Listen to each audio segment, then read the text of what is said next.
I can't remember the exact day when things began to fall apart. It wasn't a sudden event, not an explosion, but a slow unraveling like cracks forming in the walls of an old house. At first, they were hairline thin, invisible unless you stood in the right light at the right time. But over the years, they widened, deepened, until sunlight could pass through them.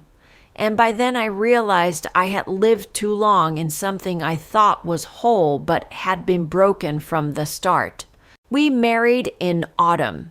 I still remember the way his hand felt in mine. Warm, firm, almost trembling with the crisp wind rustling the trees overhead and leaves the color of fire tumbling around us. Back then I believed in love like one believes in the changing seasons, inevitable, natural, something you could lean into and trust. I wasn't young enough to be naive, nor old enough to be jaded. I was in that middle space, ripe for belief, ripe for heartbreak. He said I was the foundation he stood on to build his dreams, and I believed him. I worked a modest job at a non-profit. He was starting out ambitious, reckless, charming. He had ideas that sounded like lightning in a bottle. When his ventures failed, I held us up, paid the bills, managed the rent, cooked the meals. When he succeeded, he promised the future would be ours. I bought our house a year into the marriage. It wasn't extravagant, just a quiet home in a leafy neighborhood old enough to have stories in the walls. The down payment came from my savings and a small inheritance from my parents. I suggested we both be on the title, but he declined with a soft laugh and a kiss on the forehead. "It's yours, love. You're the reason we can even have this." I thought it was sweet. I thought it meant respect. I didn't know it was the first crack. We didn't have children. Not for lack of trying. I charted calendars, took vitamins, visited doctors.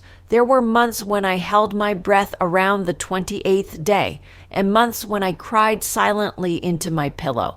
He was supportive at first, then distracted, then dismissive. In time, it became the unspeakable silence between us. The kind that hangs in the air even when you laugh at dinner, the kind that turns a shared bed into a line down the middle. My younger sister moved into the city 5 years after we married. Jenna, 6 years younger, full of life, reckless in ways that reminded me of my husband. She was all energy, all smiles, the kind of woman people turn to look at on the street. I loved her, raised her in many ways. Our mother died when she was 10, and I took on the weight no one asked me to carry. I paid for her college, bought her first car, gave her a home when she needed it. I never saw her as anything but mine, my responsibility, my joy. The first time she met my husband was over dinner. They hit it off instantly. I noticed, but I didn't worry. Why would I? He was mine. She was my sister. If anything, I was grateful they got along. Then came the lunches I wasn't invited to, the job advice, the project collaboration, the text messages she smiled at but never explained. I told myself stories to avoid the one that was true. Maybe that was my second crack, the way I refused to believe in betrayal until it was undeniable. One Thursday afternoon, I came home early from work. The house was quiet, too quiet. His shoes weren't by the door. His toothbrush was gone. His closet nearly empty. I stood in the middle of our bedroom and stared at the pale square on the wall where our wedding photo had hung. There was no note, just a message on my phone. "I'm sorry, I never meant to hurt you. I need to follow my heart." I didn't cry. Not then. I sat on the edge of the bed and let the silence cover me like a second skin. I stared at the place where his clothes had been, at the drawer, where he kept his watch, and felt time slow into a kind of stillness I hadn't known was possible. Something inside me collapsed, but quietly, as if it had been waiting for permission to fall. A week later, I found out he had moved in with Jenna into a property I owned. It was a second house I'd purchased years ago, a modest rental I'd almost forgotten about. He had access to the key through our property manager. I never imagined he'd use it that way. But there they were playing house in a place I had built. No one apologized. Not him, not her. My phone stayed silent, except for utility bills and work emails. My father long gone. My mother just a photograph. I was alone in a house full of ghosts. But I didn't scream. I didn't drive over and bang on their door. I didn't beg or threaten or cry on social media. I did the one thing they hadn't expected. I stayed still. I cleaned the kitchen, donated the clothes he left behind, lit a candle for the version of me that had died. And then slowly I began to remember who I was before him. I took long walks. I bought fresh flowers. I started cooking again, not for someone else, but for myself. I read books late into the night and fell asleep with the lights on. I took up gardening, watched seeds become something more. I realized healing wasn't loud. It was quiet. It was made of ordinary days stitched together by intention. I could have evicted them, but I didn't. Not yet. Let them think they had won. Let them decorate my walls with their photographs, laugh in my rooms, make coffee in my kitchen. Every tile, every faucet, every window mine. They didn't know that the foundation beneath their stolen joy still belonged to me. Not because I wanted revenge, because I wanted peace. Because I was building something stronger this time from within. Because the cracks they left behind taught me how to see. The days that followed felt like walking through fog. Everything looked familiar but distant, and I was a ghost moving through the echoes of a life that no longer belonged to me. The mornings were hardest, waking up to an empty bed and remembering all over again that the silence wasn't temporary, that he wasn't coming back, that she wasn't just visiting. People talk about heartbreak like it's loud, messy, full of tears and shouting matches. But mine was a whisper that never stopped. It was coffee brewed for one, a dinner table that stayed half empty, a phone that no longer lit up with midday texts. It was absence made visible in everything I touched. I returned to work after a few days. I needed structure, something to hold on to when my own foundation had been pulled out from beneath me. My coworkers didn't ask questions, though I could feel their curiosity hanging in the air. I carried myself like someone who was fine, and in a way I was. Not healed, not whole, but functioning. Sometimes that's all survival is, moving one foot in front of the other. I began spending my evenings in the garden behind my house. It wasn't much, just a few flower beds and a small patch of grass, but it became my sanctuary. I pulled weeds like they were the remnants of my marriage, stubborn, clinging, but ultimately removable. I planted herbs not because I needed them, but because I wanted to see something grow that wouldn't leave me. There was something sacred about soil under my nails. It grounded me, reminded me that life continued whether or not I was ready. The plants didn't care about my grief. They simply asked for water, light, and patience, and in return, they offered quiet beauty. I stopped looking at their social media profiles. It took effort at first. The temptation to know how they were living, to see if they looked guilty, if they looked happy, was almost unbearable.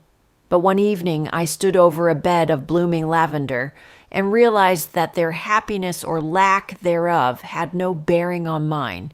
I had to stop letting their choices define my peace. So I blocked them both, not out of hatred, but as an act of preservation. I needed a clean space to rebuild. Even if they were living in a home I owned, they no longer lived in my mind. I began writing again. Journals at first scattered thoughts, unfinished sentences, half-remembered dreams, then essays, reflections.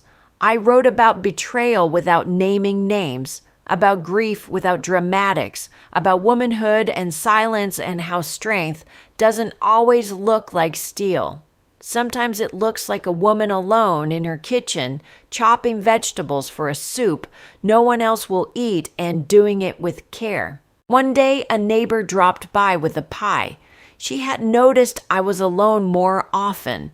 We sat on the porch and spoke about the weather, about books, about the tomatoes in her garden.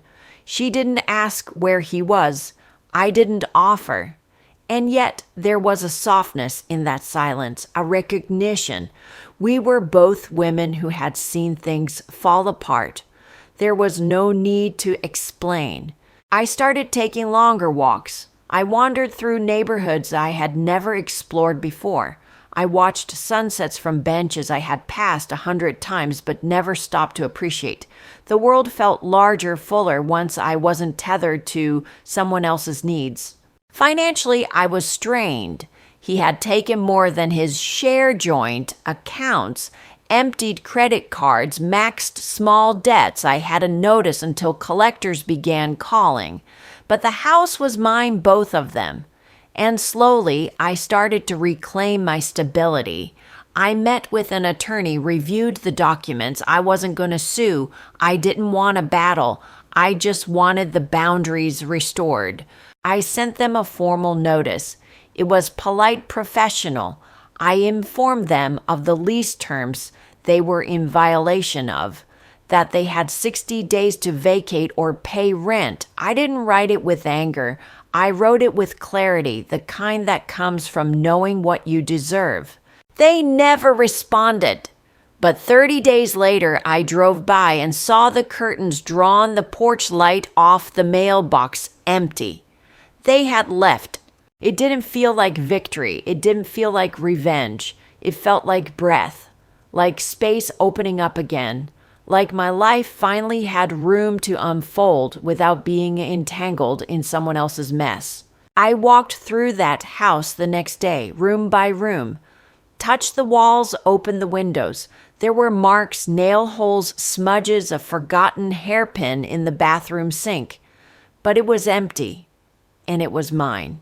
I lit a candle in the living room, not for them, for me, for the woman who survived, for the woman who stayed.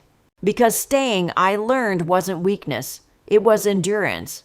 And endurance, when chosen with grace, becomes a kind of power. After they left, the house didn't feel like mine immediately. It stood in silence that wasn't peaceful yet, like a room recently vacated by an argument. I walked its hallways slowly, not searching for ghosts, but acknowledging their impressions. The air held fragments of conversations I was never part of, laughter I never heard. There were fingerprints I couldn't see but could feel, smudged, not on surfaces but in the corners of memory. I didn't change the locks right away. I didn't have to. I knew they wouldn't return. Some part of me wanted them to. Not for reconciliation or explanations, but perhaps for acknowledgement, an apology, or even just a look that said, "We know what we did." But silence was the legacy they left. So I made my own kind of noise. The first thing I did was open all the windows, let the stale air out, let light flood the rooms. I moved furniture not to erase the past, but to give the house a new rhythm. I painted walls. Not all of them, just one room at a time. Soft greens, warm neutrals, colors that didn't shout but whispered safety. I didn't rush. This wasn't renovation. It was reclamation. A slow, meditative process of turning something wounded into something whole. I found myself talking aloud as I worked, not to them, to myself, reassuring the woman who had stood in this same space months ago, blindsided and betrayed. "You're doing fine," I'd whisper. In the bedroom, I found a forgotten necklace tucked beneath a dresser. It wasn't mine, a sharp reminder, but I didn't cry. I held it, studied it, and then placed it gently into a box of items to donate, not out of resentment, but because it no longer had power here. That room became my writing room. I brought in a second-hand desk, set it near the window. I bought a lamp that cast a soft glow like moonlight. I filled the shelves with books I'd loved as a child, stories of women who wandered, returned, rebuilt. I began writing with more intention, not just about pain, but about the quiet triumphs that followed it. There was something therapeutic about naming things, not just emotions, but objects. This room was no longer the place where they slept. It was my room of return. The kitchen, once filled with their wine glasses and shared meals, became my test kitchen. I tried new recipes, burnt. Things often laughed, even when alone. I started hosting small dinners, just 1 or 2 people at a time, friends who had been patient with my silence. We sat around the reclaimed dining table and shared food stories, moments of honest presence. No one asked about them, and slowly their names stopped lingering on the edge of my thoughts. I framed photographs not of people, but of places I loved. A beach I had visited as a teenager, a street corner in Paris, a trail where I once saw wild deer. These images reminded me of how expansive life could be even after contraction. My sister sent a letter months later, handwritten, no return address. She said she was sorry, that she hadn't meant for things to happen the way they did, that she missed me. I read the letter 3 times, then I placed it in a drawer. I didn't respond, not because I hadn't forgiven her, but because forgiveness didn't always require reunion. Some bridges are better left uncrossed, not out of anger, but because they no longer lead anywhere worth going. By winter, the house had changed, not in its structure, but in its breath. It felt lived in again, not by ghosts, but by presence. I put up twinkling lights in the hallway, bought candles that smelled like pine and cinnamon. I watched snow fall outside and didn't feel the ache of what was lost. I felt the quiet joy of what remained. I joined a local book club. At first I was nervous, unsure if I could sit in a room full of strangers and speak again after months of withdrawal. But they welcomed me. Not with fanfare, but with nods, with shared pages, with the unspoken understanding that stories were how people found their way back to each other. One evening after a meeting, I walked home slowly. The air was cold, my breath visible. I passed the house and saw a new family had moved in. There were toys in the yard, warm lights in the window. I felt no sting, only a strange kind of completion. That chapter was over. Back home, I sat at my desk and began writing a new piece. Not about betrayal, not even about healing. It was a story about a woman who learned to walk again after losing everything and how each step forward was a prayer. Because that's what I had learned. Recovery isn't linear. It bends, it stumbles, it circles back. But with each quiet act, each meal cooked, each room repainted, each day survived, we write ourselves back into life. And in the silence that once hurt, I had found a new kind of music. Spring arrived like a soft apology, gentle winds, tentative blossoms, the smell of damp earth waking after months of sleep. I spent hours outside planting with bare hands, kneeling in soil that was still cold, but eager to receive life. The garden that had once been my sanctuary after betrayal now became a symbol of what I had chosen not just to survive, but to root myself deeply into the ground of my own becoming. Tulips came first, bold and unafraid, rising through mulch like color from sorrow. Then lavender, quiet and fragrant, the kind of plant that asked nothing but sunlight and space. I lined the walkway with rosemary and thyme, their scents trailing behind me like memory. I didn't name the garden, but I thought of it as a place of return, a place where I met myself each morning before the world intruded. There was something ceremonial in it all. The way I watered each plant, pruned each leaf, whispered encouragement to things that would never answer back. In their silence, I found companionship. In their blooming, I recognized the slow and patient art of healing. I began teaching writing classes at the community center. At first, just once a week. I wasn't sure anyone would come, but slowly the room filled with women and a few men who had stories etched into the folds of their lives. We shared words not for critique, but for connection. Grief, joy, exile, love. Each story different, yet cut from the same human cloth. One woman wrote about her divorce. Another wrote letters to a son she hadn't spoken to in years. A man who had lost his wife wrote poems about the silence between meals. We never commented on their style or structure. We listened. We bore witness. And in doing so, we began to feel less alone. It surprised me how much of myself I saw in them, in the shaking hands that held their first drafts, in the soft voice that read aloud a truth held in too long, in the tear that slipped down someone's cheek not out of pain but from the relief of being seen. I never told them my full story. I didn't need to.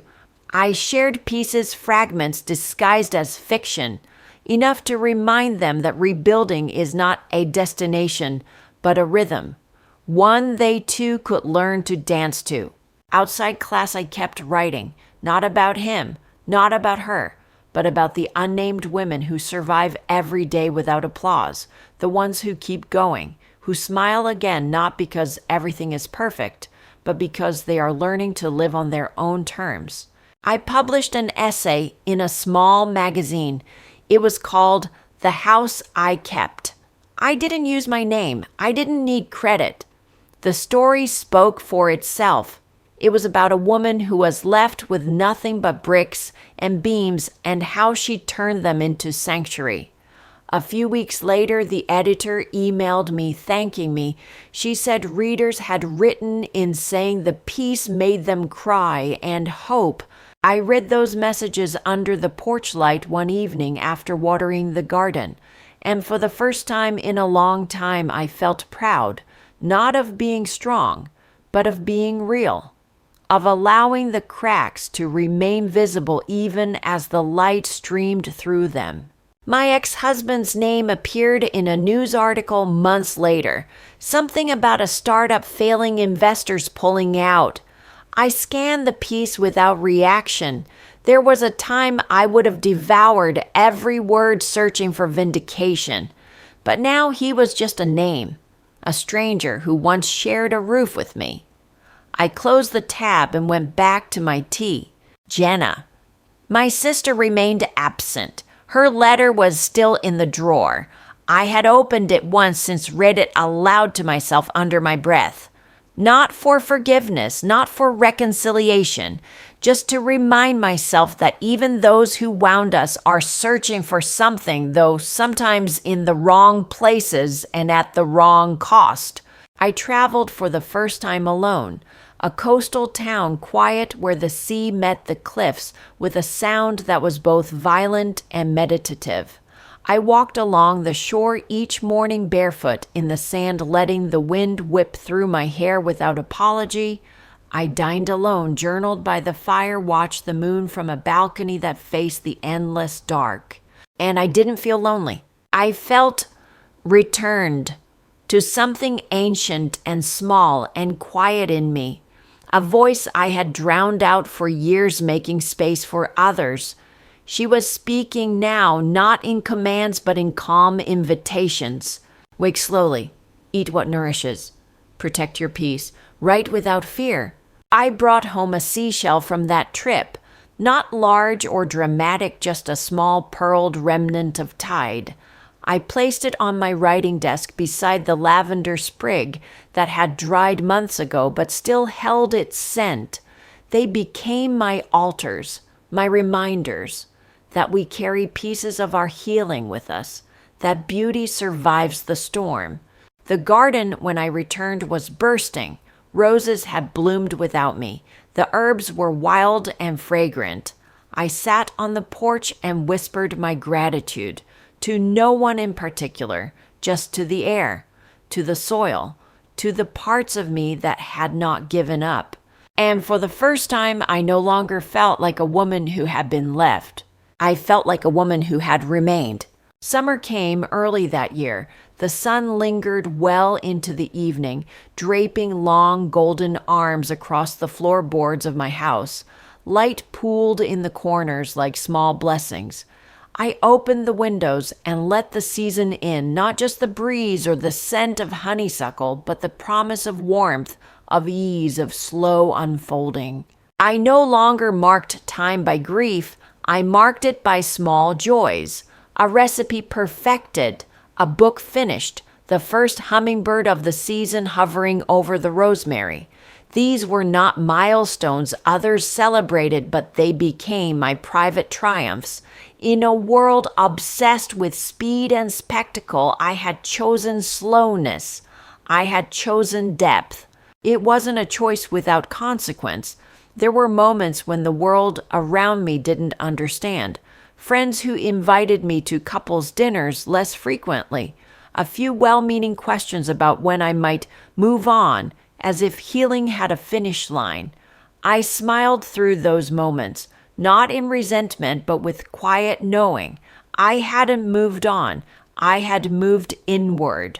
The writing classes grew, not in numbers alone, but in depth. Some participants came and went. Others stayed, became fixtures. We moved from sharing stories to building them together. Sometimes we cried. Sometimes we laughed so hard the custodian peeked in, wondering what kind of magic lived in our borrowed room. I wrote more frequently. Not just essays, but poems, short fiction, even letters I never intended to send. My words no longer trembled on the page. They stood. They breathed. They held space. There's a difference between writing to be heard and writing to hear yourself, and I had finally learned the latter. One afternoon, I received an invitation to speak at a small literary gathering, a panel on narratives of resilience. At first, I hesitated. I wasn't sure if I belonged in that space. But then I remembered the essays, the garden, the seashell on my desk. Resilience wasn't about shouting your survival from a stage. It was about having something to say when you finally did. I accepted. The event was intimate, held in a library lined with tall windows and wooden shelves. I sat between two other women, one a journalist, the other a poet. We spoke not of triumph, but of tenderness, of the invisible strength it takes to forgive, of the long road from silence to speech. When it was my turn, I spoke of rooms once shared, rooms reclaimed. I spoke of absence and how it had become a companion before it became a teacher. I did not mention names. I didn't need to. My story was no longer theirs. It was mine. Afterwards, a woman approached me, older maybe in her 70s. She held my hand for a moment too long and said, "Thank you for saying it softly. Everyone thinks resilience has to roar, but I've only ever whispered my way back to life." I carried her words with me for days, whispered them into my morning tea, into the garden, into the soil beneath my fingernails. The house began to feel smaller, not cramped, but complete. It had held so much of my undoing and remaking that it now felt full, not of pain, but of presence. I began to wonder what expansion might look like, not of space, but of life. I volunteered at the community garden. I joined a local group that hiked nature trails once a month. I tried pottery even though my hands were clumsy. I danced alone in my kitchen to music I hadn't heard in years, the kind that made me close my eyes and sway without reason. One morning I found a photograph in an old book. It was of me and Jenna years ago on the porch of our childhood home. We were laughing, tangled in sun and sisterhood. I stared at it for a long time, not with bitterness, with memory, with mourning. And then I tucked it into a journal and wrote beside it, "Love does not erase the wound, but it gives it softer edges." There was peace in that. By the end of summer, I held a small gathering at my house, just a few close friends, some students, neighbors who had become more than polite nods over fences. We sat in the garden under string lights and shared stories, recipes, laughter. Someone brought a guitar. Someone else read a poem. I didn't toast to new beginnings. I toasted to continuance, to the life that goes on, not as a denial of the past, but as its quiet consequence. When the evening ended and the last chair was folded, I stood in the garden alone. The stars blinked above me, soft and indifferent. I thought of who I had been when this all began, a woman with a heart freshly broken, clinging to silence like a raft. And I thought of who I was now, not healed perhaps, but whole in her own way. I whispered thank you to the garden, to the stars, to the woman I had become. Autumn returned, and with it came a kind of hush that felt earned. The trees along my street turned the color of honey and rust, and the air thinned into a kind of clarity I hadn't known I craved. The days shortened, and yet somehow I felt more full.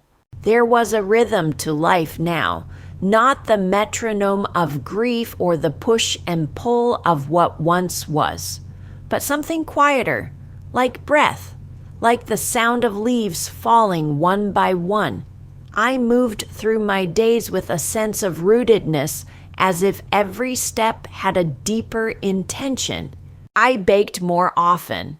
Apple crisps, cinnamon scones, loaves of bread that filled the house with a comfort too rich to name. I gave what I made to neighbors, to the mailman, to the woman who ran the bookstore down the street. It wasn't about generosity. It was about connection. And in small acts of giving, I found pieces of myself returning. The bookstore woman, Teresa, invited me to host a local author night. She had read my essays, recognized my name. I hesitated, as I always did, but I said yes. I was learning to say yes. That evening, I read aloud from a piece I had written weeks earlier, a letter to the version of myself who had once been afraid of silence. I read it with a steady voice. The room listened, not with applause, but with that sacred, quiet attention that can only be offered by those who understand. After the reading, a teenager approached me. She was tall, soft-spoken, with a nervous tremble in her voice. She said my words reminded her of her mother, that she had recently watched her go through something similar. She doesn't talk about it, the girl said, but I think it hurt her more than she shows. I wanted to hug her, but I simply said, then keep listening. Sometimes being heard is the first healing. That night, I walked home beneath trees, shedding gold and amber, and felt as if something sacred had passed through me. Not fame, not success, just alignment. As if all the years of ache had finally carved a path for something truer to flow in. I began sending out more work, to literary journals, to newsletters. Some of it was accepted, some wasn't.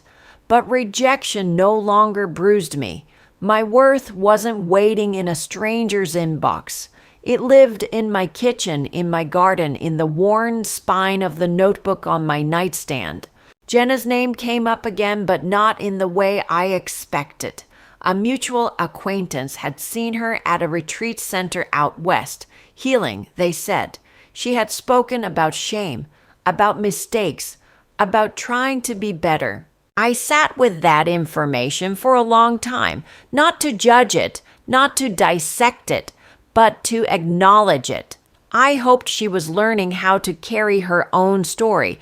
I didn't know if ours would ever intersect again, but I no longer felt the need for confrontation or even closure. Some chapters end with a period, others just fade into ellipses. And sometimes that's enough. Winter crept in slowly. The garden quieted. The trees stood bare but dignified. I walked through the yard in a heavy coat, brushing snow off the rosemary, checking on the lavender now asleep beneath the soil. Life, I realize, doesn't vanish in the cold. It hibernates. It gathers itself. Inside, I lit candles in the evening. I drank spiced tea. I reread favorite books and wrote pages that no one else would ever see. The stillness became a friend.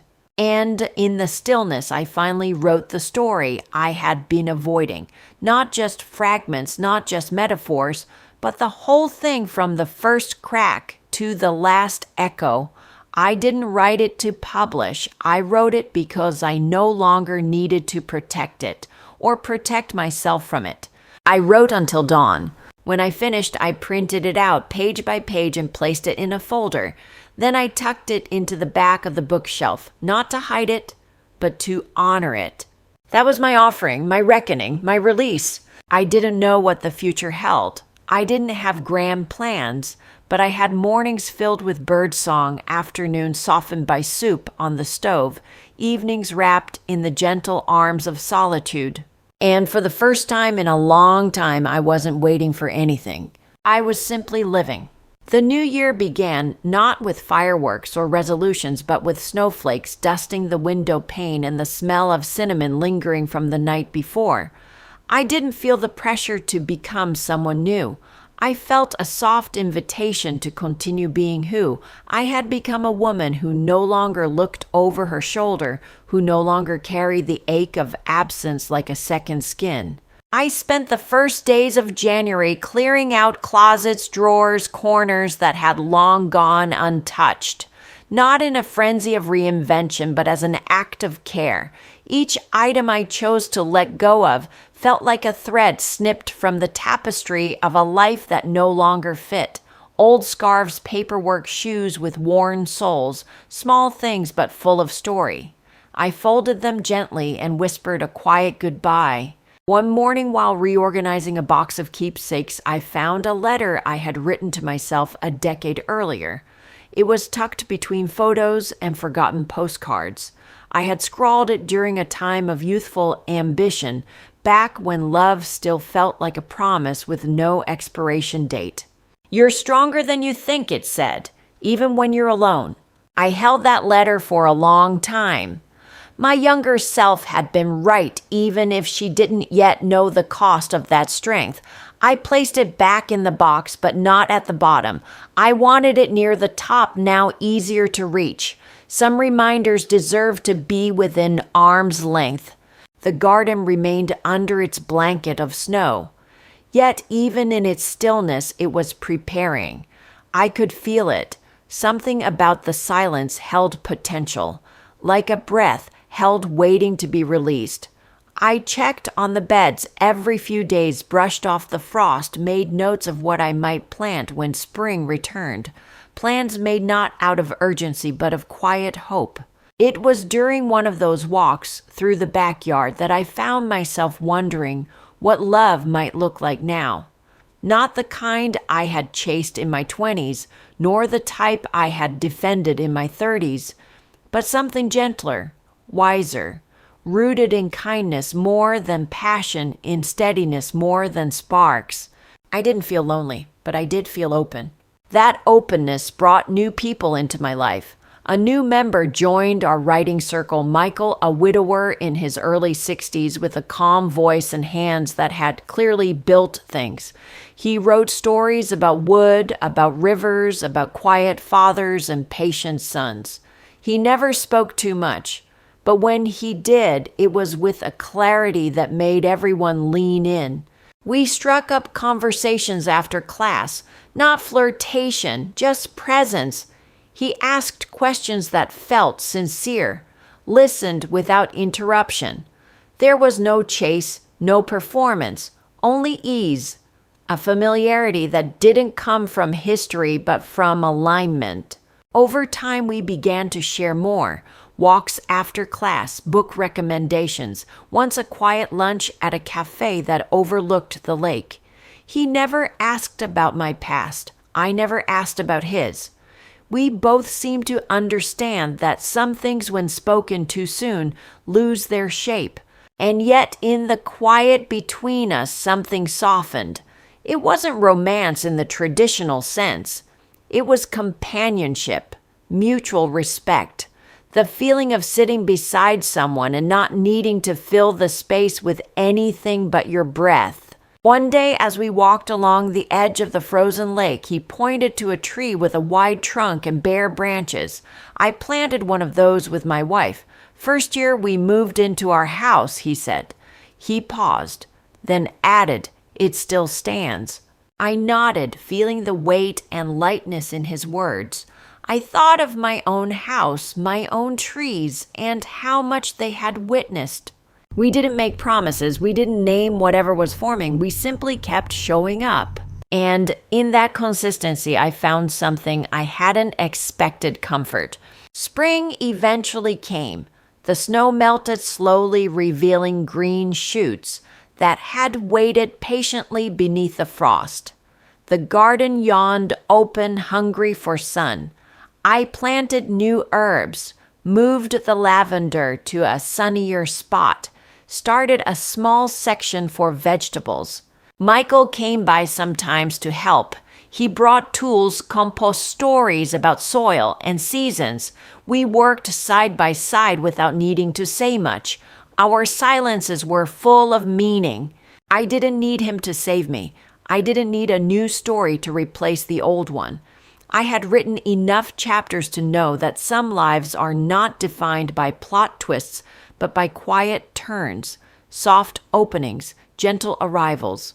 That spring, I looked at myself in the mirror and saw someone I trusted.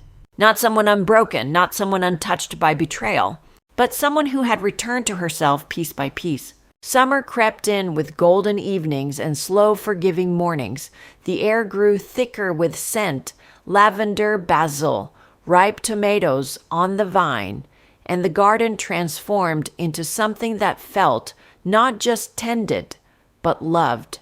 The paths I had carved, the seeds I had sown, the shaded bench under the oak tree, it all spoke back to me now, in color, in breath, in birdsong. There was no need to name what Michael and I had. It had grown quietly beside us the way time had slipped between stone cracks and taken root. We spent our Sundays walking trails outside town or sipping cold tea on the porch. We talked about books, about weather, about grief in the past tense. He shared stories about his late wife, not out of mourning, but remembrance.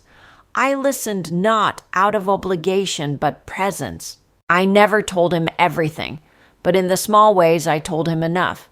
And that was the kind of intimacy I had come to value, not confessions, but consistencies. One afternoon in July, I returned from the market to find a bouquet on my doorstep, wildflowers tied with a piece of twine. No note, but I knew they were from him. I brought them inside, trimmed their stems, and placed them in the old jar I had almost thrown away years ago. That jar had held bitter memories, once souvenirs from a marriage undone. Now it held something else: color, growth, an offering. I stood back and looked at it on the windowsill framed by light. For the first time in a long time, I felt something like reverence for the life I had stitched back together with nothing but solitude soil and a spine that refused to break. My sister never returned, not in letters, not in footsteps, and yet some part of me had made peace with her absence. There are relationships I'd come to understand that cannot be mended, not because they are beyond repair, but because the person you were when you built them no longer exists. I had mourned that version of myself.